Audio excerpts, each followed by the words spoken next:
do we say when certain things don't lap themselves? What do we say in chemistry terms when certain things cannot lap? Okay. Do you know that our body is divided into two equal parts? But one thing is that all the organs or parts at the right cannot lap the organs or parts at the left. For instance, your right palm cannot lap your left palm. If you place your right palm on the desk and try to place the left palm on top of it, you will discover that the index finger of the left one will be at the right, and the index finger of the right one will be at the left. So they don't lap. That is why your left palm is a mirror image of your right palm. Have you checked that? Once you stand before a mirror and raise your right hand up, that image is going to raise the left hand up, showing that the left hand is the mirror image of the right hand. This is as a result of asymmetry. Asymmetry. For your palm, right palm, to be the mirror image of your left palm, it means that the right palm is asymmetrical. Symmetrical objects can lap themselves, but asymmetrical objects cannot lap. That is how it is in the molecular world. Some molecules are asymmetrical. They have asymmetrical center, what we call chiral carbons. There are some carbons that are bonded to 4 different groups or atoms. Molecules that contain these chiral carbons are likely to exhibit what I'm going to mention as you watch on. Consider this molecule.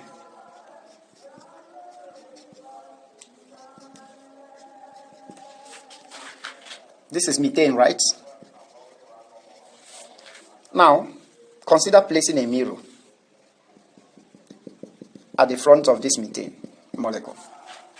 Consider that the methane molecule is a real object. Now, what will you see at the back of the mirror? I think you will see this at the back of the mirror. Right? Very identical.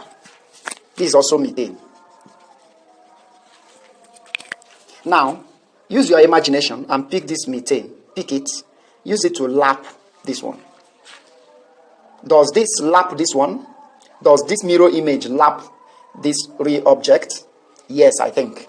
Once you pick it, it will lap. Each of the 4 hydrogen atoms lap themselves.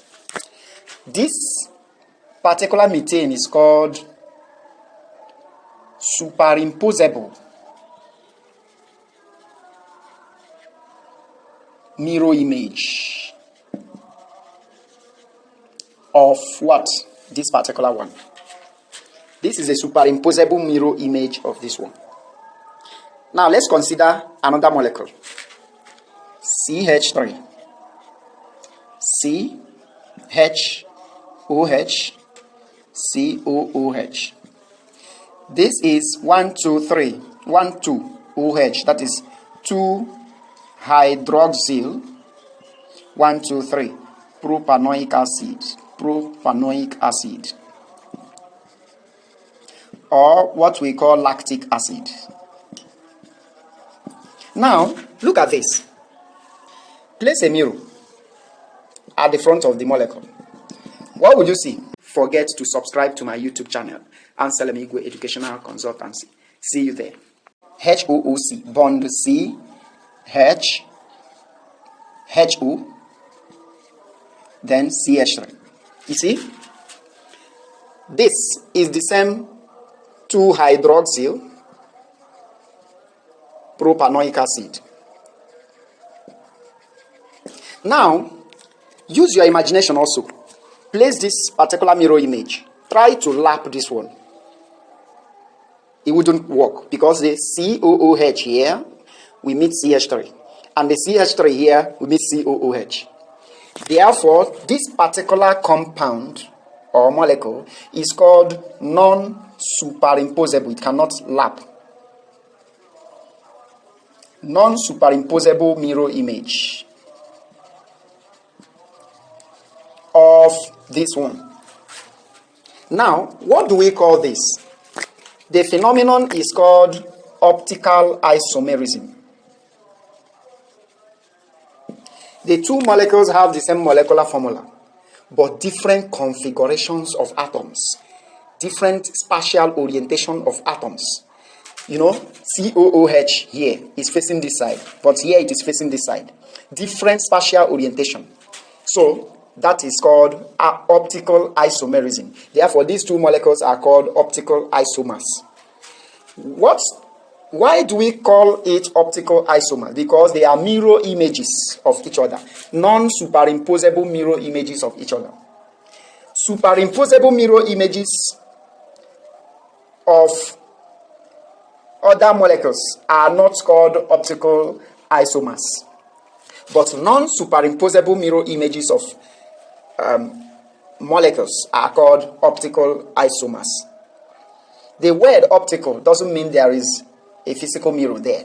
It means that some of them in solution can rotate a plane polarized light. The ones that rotate plane polarized light to the right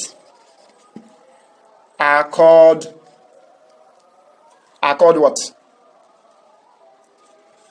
Dextrorotatory. Then rotating to the left, rotating the plane polarized light to the left means levorotatory. You have heard of D-glucose before, right? And L-glucose. These are examples of optical isomers. D-glucose is the dextrorotatory glucose that rotates plane polarized light to the right, while L-glucose is a levorotatory glucose that rotates the plane polarized light to the left. I hope you got values. If you did, please comment and share this post. Share this lesson.